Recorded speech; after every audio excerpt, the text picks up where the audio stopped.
The year is 2003. This is Roman Abramovich. Bored as hell, thinking of where to burn his money.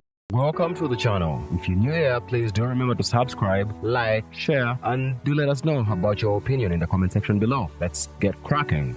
Today we look at what is happening at Chelsea. In order to do so, we need a quick 1-minute history lecture about Chelsea. Yeah, that's right. I said history and Chelsea in the same sentence. The 70s and 80s were a turbulent time for Chelsea financially, with the club on the verge of extinction and financial ruin, as the Stamford Bridge ground was almost sold and the funds started the Save the Bridge campaign that kept it afloat. During this time, the club was bought by Ken Bates for a colossal mammoth, humongous £1. Chelsea would later regain stability in the late 80s and early 90s, and by the mid-90s, there was signing some big-name players like Rod Hullet, Gianfranco Zola, Gianluca Vialli, and many more. This culminated into winning trophies by the end of the millennium. In 2003, under massive £60 million debt, the club was purchased by Roman Abramovich, who went on a spending spree for 19 years, firing 13 coaches and winning 21 trophies. It is said that the 3 favorite English words for Roman Abramovich were, "Mama, you're fired." On 24th February 2022, a political decision would go on to change the course of the history of Chelsea forever. This madman would decide to invade Ukraine, which leads us to where we are today. The UK government would then sanction Roman Abramovich, forcing a quick-fire sale of the club, and the club would be bought by the Clear Lake Capital Consortium, led by Todd Bowley, who promised to have a different ideology from Roman Abramovich when it came to firing and hiring managers. The difference between me and Donald Trump is that I get no pleasure out of saying the words "you're fired." I think if I had a catchphrase, it would be "you're hired and you can work here as long as you want." Ironically, Peter Cech, Marina Granovskaya, and most importantly Thomas Tuchel would leave the club shortly and enter Graham Harry Potter, whose magic wand did wonders at Brighton. Potter would go on to win 5 of his first 6 games, but currently at the time of the recording has only won 5 of his last 19 games. Why? A good preseason could make or break a team's season.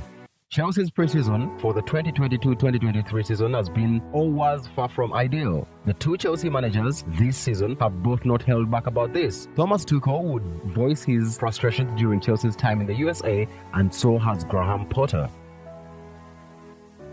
Chelsea fans wouldn't be alien to this. The last time Chelsea had such a bad preseason, it was the 2015-2016 season, which resulted into the most calamitous season in the Abramovich era, as the reigning Premier League champions then finished 10th.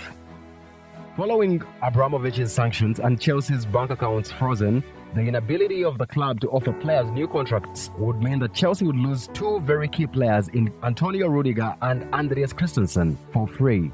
That, coupled with the departures of key squad players like Timo Werner, Marcos Alonso, Romelu Lukaku, Emerson Palmieri, Callum Hudson-Odoi, and Billy Gilmour, with the new owners in place, eager to impress, Chelsea went all out with a scorched earth policy in the transfer market and would sign the following players: Aubameyang and Zakaria, 2 of which were signed in the last hours during transfer deadline day. Fast forward 6 months later to the January transfer window, Chelsea would return to the transfer market, making the following signings: none older than 25. The contrast between the player profiles and recruitment in the 2 transfer windows is day and night. What changed in the 6 months apart? The correct answer, and only answer to that, would be the restructuring of the recruitment team. Christopher Vevo would then arrive as technical director from RB Leipzig. Laura Stewart would also take up the position of technical director from Monaco. Josh Shields would take up the position of co-director of recruitment and talent from Southampton. And Paul Winstanley, a man that Graham Potter knows very well from their time at Brighton, would take up the position of director of global talent and transfers. This clearly shown the direction that the club are heading to. Being a new manager at a new club, despite winning 5 of his first 6 games, Graham Potter needed time to implement his ideas. One of the reasons why it took time for Graham Potter to implement his ideas includes the Queen's death. Yes, the Queen. See this? It's the Queen. She's smart, she fierce. She move any way she want, as far as she want. And she is the go-get-shit-done piece. The Queen's death on 8th September meant Chelsea didn't play a Premier League game in almost a month. That, coupled with the first Winter World Cup ever in mid-season, could only postpone the process of Graham Potter implementing his ideas at Chelsea. Chelsea would have 12 players called up for their national teams at the World Cup, which meant that the manager wouldn't have most of the players at his disposal. Implementation of philosophy and ideas on the training ground is one thing, but implementation on the pitch is a whole different ballgame. Despite any discrepancies in opinion, what we can all fully agree on is that Pandora's box for Graham Potter and Chelsea's season was open due to the avalanche of injuries. Chelsea were already without N'Golo Kante, their second best player in the last decade after Eden Hazard, and the untimely injuries to both Ben Chilwell and Reece James, who are both vital to how Chelsea play, meant that the manager would have to devise other ways of setting up. At some point, the injuries came in thick and fast, and at some point, Chelsea had a whole starting 11 of injured players. Well, not starting 11 because they are injured, but you get the gist. Yikes. It is quite important to note that this injury trend started the season prior, like Richard. This prompted Todd Bowley to make changes to the medical department at Chelsea, recruiting highly respected physio Fergal Karen, who worked in Irish rugby and highly commended for his work on hamstring injuries. Chelsea would also recruit former Manchester United physio David Fevre to help with injury occurrences. Some of Graham Potter's tactical ineptitude and team selection has been questionable, most notably at home versus bottom of the table Southampton, a game that Chelsea lost and was perceived by many as the final nail in Graham Potter's coffin.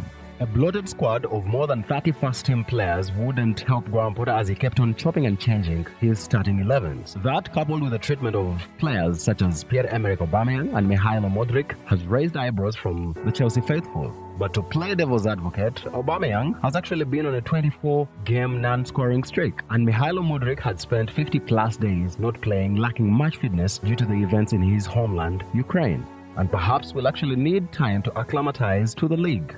We did see Jurgen Klopp do this with Fabinho in his first season at Liverpool, and an example that would hit home for Chelsea fans is in the women's team. Emma Hayes did this with Reece James' sister Lauren James, and she's now lighting up the Women's Super League. Graham Potter has progressively made his way up the corporate coaching ladder, from coaching in Sweden at Östersunds to Swansea in the lower tiers of English football to Brighton and Hove Albion is understandable. But the jump from Brighton and Hove Albion to Chelsea is as big a jump as the Grand Canyon itself. The mere fact that his very first game as Chelsea manager was against Salzburg in the Champions League, and that being his first ever Champions League match as a manager, speaks volumes. It doesn't help that his resume pales in comparison with previous managers, and comparing him to other previous Chelsea managers only states the obvious. His calm demeanor hasn't helped his cause. The West Ham penalty shout is a pure example of that, as most Chelsea fans would expect a huge reaction from their manager, having seen it with Jose Mourinho or Antonio Conte, but there wasn't any reaction from Graham Potter. Now, the only Chelsea manager in recent history that had such a demeanor and it was really accepted was Carlo Ancelotti, but Ancelotti managed to have one thing on his side: his achievements and CV spoke for him. As the saying goes, comparison is the thief of joy, and this is one thing that Graham Potter might never escape in his time as Chelsea manager: the comparison to past managers. Under Abramovich, Chelsea fans were proverbial addicts, with a trophy every 18 months being the dopamine hit. Chelsea fans will tell you that it was a very good addiction, being the most successful club in England under Roman's reign. Todd Bowley and co. believe there will be the rehab to this addiction. In conclusion, this is new territory for Chelsea fans, as all they've been used to in the past 2 decades is the firing and hiring of managers, but that always came with some silverware as the caveat.